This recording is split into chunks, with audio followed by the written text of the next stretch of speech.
Itoophiyaa fi Somaaliyaa gidduutti araarri seena qabeessi mallattaa'u pirezidaantiin Turkii Recep Tayyip Erdogan himan. Sanadni waliigaltee iddoo dureewwan biyyoota lamaanitti mallattaa'e kun waliigaltee Ankaaraa jedhamuun mogga'eera. Hamza Hussein qabxiiwwan waliigaltee fi waan aangawoonni dubbatan akkanaan qindeesseera. I thank President Tayyip Recep Erdogan and the people of Turkey as well as His Excellency Hassan Sheikh for convening this meeting, also for concluding in a win-win approach. I thank you.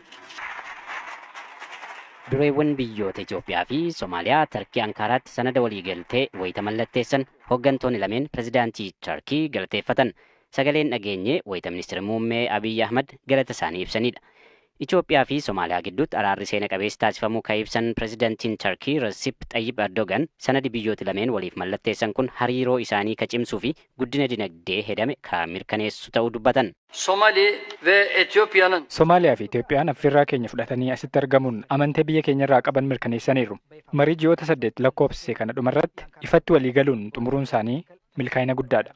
Waliigalteen Ankaaraa kun dhibdee biyyoota lamaan gidduutti dhalate. Tasgabbeessuun alatti biyyoonni lameen michummaa isaanii duraatti deebi'uun akka itti fufan bu'uura kan kaa'udha. Dureewwan biyyoota lameenii Ankaaraatti guyyaa roobii marii taasisan irratti Erdogan jaarsummaan hirmaataniiru. Itoophiyaan waliigaltee ulaa galaanaa bulchiinsa Somaaliilaand ka Soomaaliyaan qaama kiyya jettu waliin raawwachuun Soomaaliyaa waliin erga ishee walitti buusee waggaaf deema. Ministeerri muummee Itoophiyaa Abiy Ahmad qaamolee dhibdeen mudate mariin akka furamuuf tattaaffii taasisan galateeffatanii garuu dhimmi Soomaaliyaa fi Itoophiyaa jaarsummaa biyya sadaffaatti ka geessu akka hin turre ibsan. As neighbors, Ethiopia and Somalia have endured relations for centuries. We are not only neighbors, but brothers. Hariiroon Itoophiyaa fi Somaaliyaa jaarraa oliif kan turedha. Nuti ollaa walii qofa osoo hin taane obbolotas hiriyeen keenya dhiigaa walitti kan hidhamedha. Lammiileen Itoophiyaa fi Somaaliyaa maatii tokko. Aadaa fi afaan walii qooddachuun qofa osoo hin taane aarsaa dhiigaa loltoonni Itoophiyaa kumaatamni kaffalaniin walitti hidhamnee jirra. Dhiiga loltoota Itoophiyaa shororkeessota Somaaliyaa irraa loluuf dhangalaasantu walitti nu hidhe. Michummaan Somaaliyaa fi Itoophiyaa jaarraa lakkoofsee fi dhiigaan walitti hidhame cimee akka itti fufuu eeran ministeera muummee Abiy. While I am very grateful for the efforts of many to facilitate discussions over the past. Waggaa tokko kana keessatti qaamolee marii nageenyaaf haala mijeessuuf tattaaffii taasisaniif galanni kiyya guddaadha. Haa ta'u malee dhimmi keenya gonkumaa kan gidduu seentummaa qaama sadaffaa gaafatu hin turre. Marii maatii gidduutti taasifamuu ta'u turre ture. Itoophiyaan waggoota 6 darban hariiroo naannoo gaanfa Afrikaa cimsuuf kutannoo agarsiisteetti. Jechaan qofa osoo hin taane gochaan agarsiisteetti.Anii fi mootummaan koo guddinnii fi tasgabbiin gaanfa Afrikaa faayidaa wal irratti kan bu'uureffate ta'uu qaba jennee amanna. Guddinnii fi nageenyi dantaa qaama hundaati.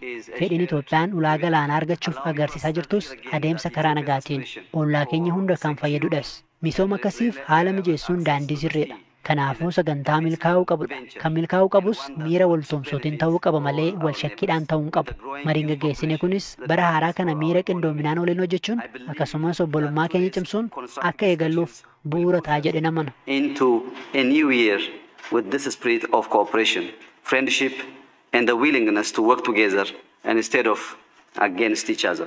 Pirezidaantiin Somaaliyaa Hassan Sheikh Mahmud yaada ministeera muummee Abiy hin faallessine. Inuma aarsaa loltoonni Itoophiyaa nageenya Somaaliyaaf kaffalan leellisan. As we said here, we have recognized that the sacrifices that Ethiopian forces made in Somalia within the African Union. Har'a carraa asitti walitti nu fide kana fayyadamnee loltootni Itoophiyaa waggoota hedduuf nageenya Somaaliyaa eegsuuf ergama gamtaa Afrikaa jalatti aarsaa isaan kaffalaniif beekamtii kennuun barbaada. Kun hireen biyyoota lameenii hagam akka walitti hidhame mul'isa. Kanaafuu bu'uura walta'iinsa kanaan michummaa keenya itti fufsiisna. Hunda caalaa immoo Itoophiyaa fi Somaaliyaa waan gargar isaan baasurra dhimma walitti isaan fidutu heddummata. Adda addummaan keenya muraasa.